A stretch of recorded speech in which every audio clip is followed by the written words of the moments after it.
이거 좀 마셔. 내가 가장 놀랐던 건 말이지. 자네가 알지 모르겠네만. 승리했지만 얻어맞아 크게 상처 입은 권투 선수인 자네는 자신이 겪은 기묘한 모험을 조금씩 풀어놓았지. 자네가 밤중에 털어놓은 이야기에 나는 영하 40도의 추위에 피켈도 밧줄도 식량도 없이 발과 무릎과 손에서 피를 흘리며 4,500m 높이의 언덕을 기어오르고 깎아지른 암벽을 따라 앞으로 나아가는 자네의 모습을 얼핏 볼 수 있었네. 자네는 피와 힘과 이성을 서서히 잃어갔고 장애물을 피하려고 왔던 길을 되돌아갔고 쓰러지면 다시 일어섰고 한길랑 떨어지 비탈을 기어올라갔네. 잠시라도 눈 침대 위에 누우면 다시는 깨어나지 못할까봐 쉬지 않고 개미처럼 고집스럽게 앞으로 나아갔지. 정말이지 미끄러지면 재빨리 몸을 일으켜 세워야 했네. 몸이 돌덩이처럼 굳어버리지 않게 하려고 말일세. 주인은 시시각각 자네 몸을 화석처럼 굳혔고 넘어져 고작 1분을 쉬었을 뿐인데도 다시 일어나려면 죽어버린 근육을 움직이려 온 힘을 다해야 했네. 자네는 유혹에 저항했어.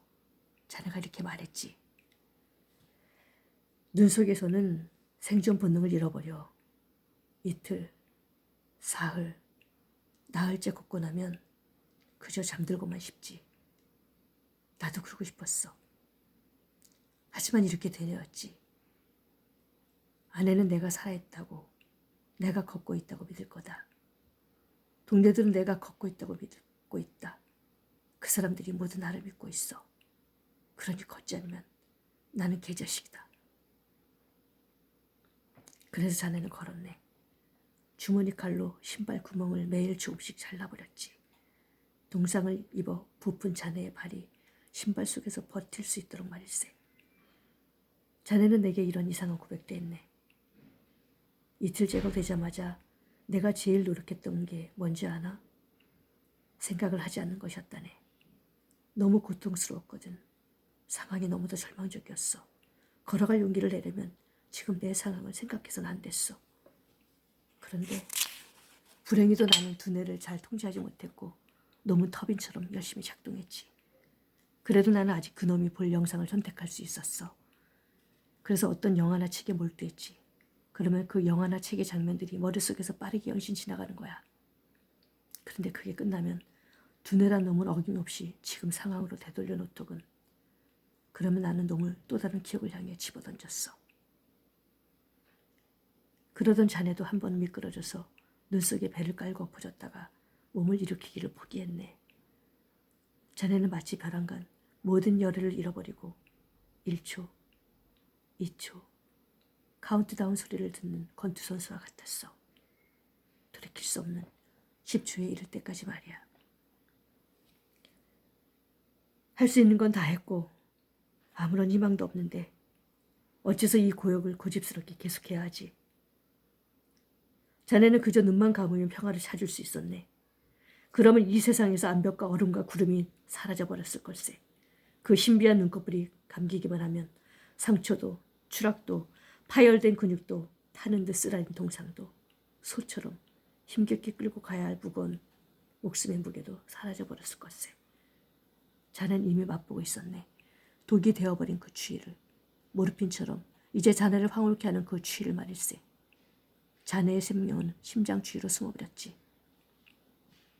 뭔가 부드럽고 소중한 것이 자네 중심부에 웅크리고 있었다네. 이제껏 고통으로 가득 찬 짐승이던 그 몸뚱이는 이미 대리석처럼 무심해져 갔고 자네의 의식은 육신의 중심에서 멀리 떨어진 말단 부위들을 차츰 져버렸지. 또 양심의 가책도 희미해져 갔어. 자네를 부르는 우리의 목소리도 저희 더 이상 자네에게 가닿지 않았지. 더 정확히 말하자면 우리의 부름은 자네한테 꿈길 속 부름이 되어버린 거야. 꿈속에서 성큼성큼 몇 걸음 나가기만 하면 평온의 달콤함을 맛볼 수 있었기에 자네는 기꺼이 응답했지. 달콤한 세상으로 자네는 얼마나 쉽사리 미끄러져 들어가고 있던지. 기욤에 자네는 우리한테 돌아오기를 거부하기로 작정한 거였네. 그런데 문득 자네 의식 깊숙한 곳에서 회한이 올라왔지. 벼랑간 어떤 세부 사항을 기억해낸 거야. 집사람 생각을 했네. 아내가 내 보험 증서 덕분에 가난해지지 않을 거라고. 그래. 근데 그거 보면 말이지. 사람이 실종되면 법적 사망 판정은 4년 후에나 내려지지. 이 세부사항이 또렷이 올해는 다른 영상들을 지워버렸네. 그런데 그때 자네는 눈이 쌓인 급경사 위에 배를 깔고 엎어져 있었거든. 여름이 오면 자대의 시신은 안데스 산맥의 수천 개 크레바스 중 하나로 굴러떨어지겠지. 자네는 그 사실을 알고 있었네. 하지만 자네 앞 50m 거리에 암석 하나가 있다는 사실도 알고 있었지. 이렇게 생각했어. 지금 일어서면 그 암석까지 갈 수 있을 거라고. 그 돌에 내 몸을 기대어두면 여름이 왔을 때 시신을 찾아낼 거라고 말이야. 그래서 자네는 일어섰고 내리 2박 3일을 걸었지. 하지만 멀리 갈 수 있을 거라고는 전혀 생각하지 않았어. 여러 징후로 난 내 최후를 집착했다네. 가령 이런 게 있었어. 대략 2시간마다 쉬어야만 했어. 신발을 좀 더 잘라 벌리거나 부어오른 발을 눈으로 문지르거나 그저 숨을 좀 돌리려고 말이지. 그런데 마지막 며칠 동안은 기억이 깜빡깜빡하더라고. 쉬었다가 다시 걷기 시작한 지 한참 됐는데 퍼뜩 이런 생각이 드는 거야. 쉴 때마다 무언가 하나씩 잃어버리고 있다고. 처음에는 장가반짝이었는데 그 지독한 추위에 심각한 일이 아니고 뭔가 앞에 벗어두었다가 그냥 거기에 두고 온 걸세. 그 다음에는 손목시계였지. 그 다음에는 주머니칼. 다음엔 나침반이었어. 매번 쉴 때마다 나는 가난해졌네. 살아남는 길은 한 걸음 또 한 걸음 걷는 걸세. 매번 똑같은 걸음을 다시 시작하는 거라고. 맹세컨대 내가 해낸 일은 짐승이라면 절대 못 해냈을 걸세. 내가 이제껏 들어본 말 중에서 가장 고귀한 이 한마디. 인간을 인간이게 하고 인간을 징송하고 진정한 서열을 매겨주는 이 말이 기억나네. 마침내 자네는 잠들었지. 의식은 잠들었지만 자네가 깨어날 때면 이 파괴되고 쪼그라들고 시커멓게 타들어간 육신으로부터 되살아난 의식이 다시금 육신을 지배하게 되었지. 그러면 육신은 좋은 도구 그 이상도 이하도 아닌 단순한 하인에 불과하게 되는 거야. 그런데 기욤에 자네는 그 좋은 도구에 대한 자부심을 표현할 줄도 알았네.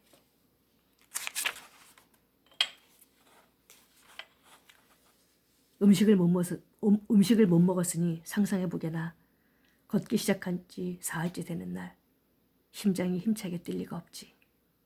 그런데 말일세 깎아지는 비탈에 매달려서 주먹을 쑤셔 넣을 구멍을 파며 올라가는데 갑자기 심장이 간당간당 하는 거야. 머뭇머뭇하다가 다시 뛰는 걸세. 그러면서 불규칙하게 뛰는 거야. 놈이 1초만 더 머뭇거리면 손을 놓아버리고 말겠더군. 그래서 꼼짝 않고 내 속에 귀를 기울였어. 비행기를 몰 때는 말일세 절대로 내 말 듣나? 절대로 그 몇 분 동안 심장에 매달려 있듯 엔진에 그렇게 가까이 매달려 있다고 느낀 적은 없었네. 난 내 심장한테 말했지. 자, 조금만 힘내. 좀 더 뛰어보라니까. 그런데 놈이 아주 고품질 심장이었단 말이지. 머뭇거리다가 매번 다시 뛰더라니까. 하하. 이 심장이 어찌나 자랑스럽던지 자네가 알긴 할까? 멘도사의 침실에서 내가 곁을 지키는 가운데 자네는 가뿐심을 몰아쉬며 마침내 잠이 들었네. 그때 나는 생각했지. 만일 사람들이 기욤에 들어 용감하다고 말한다면 정작 본인은 어깨를 으쓱할 거다. 그걸 보며 그가 겸손하다고 칭찬한다면 그건 또 그를 왜곡하는 일이다. 기욤에는 그런 희희한 미덕 따위에는 초월해 있다. 그가 어깨를 으쓱하는 것은 지혜롭기 때문이다. 기욤에는 사람이 일단 어떤 일에 휘말리게 되면 더 이상 그 일을 두려워하지 않게 된다는 사실을 알고 있다. 미지의 존재만이 사람을 공포에 빠뜨린다. 일단 어떤 일에 맞서기 시작하면 그 사람에게 그 일은 더 이상 미지의 존재가 아니다. 통찰력을 갖고 심각하게 그 일을 바라보는 경우에는 더더욱 말이다. 기요메의 용기는 무엇보다 그의 올곧은 성품에서 나온다. 하지만 그의 진정한 미덕은 여기에 있는 것이 아니다. 그의 위대함은 스스로에게 책임이 있다고 느끼는 데 있다. 자기 자신에 대해, 우편물에 대해, 희망을 잃지 않는 동료들에 대한 책임 말이다. 그는 그 사람들의 고통 또는 기쁨을 자기 손 안에 쥐고 있다. 그는 저기 살아있는 자들의 세상에서 새로이 구축되는 것들에 대해 책임이 있으며 그 일을 함께 해야 한다. 자신이 하는 일 안에서 인간의 운명에 일말의 책임이 있는 것이다.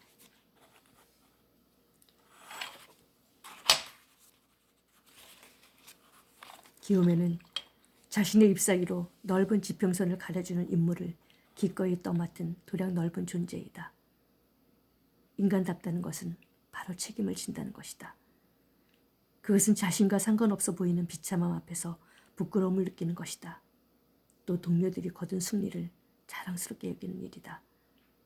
그것은 자기 돌멩이 하나를 보태면서 세상을 건설하는 데 기여한다고 느끼는 것이다. 보통 위와 같은 사람을 투우사나 도박꾼과 혼동하곤 한다. 사람들은 투우사나 도박꾼이 죽음에 연연하지 않는다며 칭송한다. 하지만 나는 죽음을 우습게 여기는 태도를 비웃는다. 자신이 받아들인 책임에 뿌리를 받고 있지 않으면서 죽음을 경멸하는 것은 초라함 또는 치기 어린 열정뿐이다. 알고 지내던 청년 하나가 자살을 했다. 대체 무슨 사랑의 슬픔 때문에 그리도 정성스레 심장에 총 한 발을 쏘았는지 모르겠다. 흰 장갑까지 끼고서 어떤 문학사지에 홀려 그렇게 굴복하고 말았는지 모르겠지만 이 슬픈 과시행동을 보고서 고상하다기보다는 초라하다는 인상을 받았던 기억이 난다. 그 사랑스러운 얼굴이 머릿속에는 아무것도 없었다. 아무것도 말이다. 다른 소녀들과 다르지 않은 한 어리석은 소녀의 모습이었을까. 이 초라한 운명을 맞이하면서 진정한 한 인간의 죽음이 떠올랐다. 어느 정원사의 죽음이었다. 그 정원사는 내게 이렇게 말하곤 했다. 아시겠소? 삽질을 할 때면 땀이 났지요. 류머티즘 때문에 다리가 뻐근했고 이 누의 짓거리에 욕이 나옵니다. 그런데 이젠 땅에서 그 삽질을 하고 싶소. 삽질한다는 게 얼마나 좋아 보이는지 난 삽질할 때면 그렇게 자유를 수가 없단 말이오. 게다가 이제 누가 내 나무들을 손질해 주겠소. 그는 땅 한떼기를 황무지로 남기고 갔다. 그는 한 행성을 황무지로 버려두고 간 것이다. 그는 대지의 모든 땅, 모든 나무와 사랑으로 연결되어 있었다. 그 정원사야말로 너그러운 자, 아낌없이 베푸는 자, 위대한 용주였다. 자기 창조물의 이름을 걸고 죽음에 맞서 싸운 그 정원사야말로 기요메처럼 진정, 용기 있는 자였다. 고맙습니다.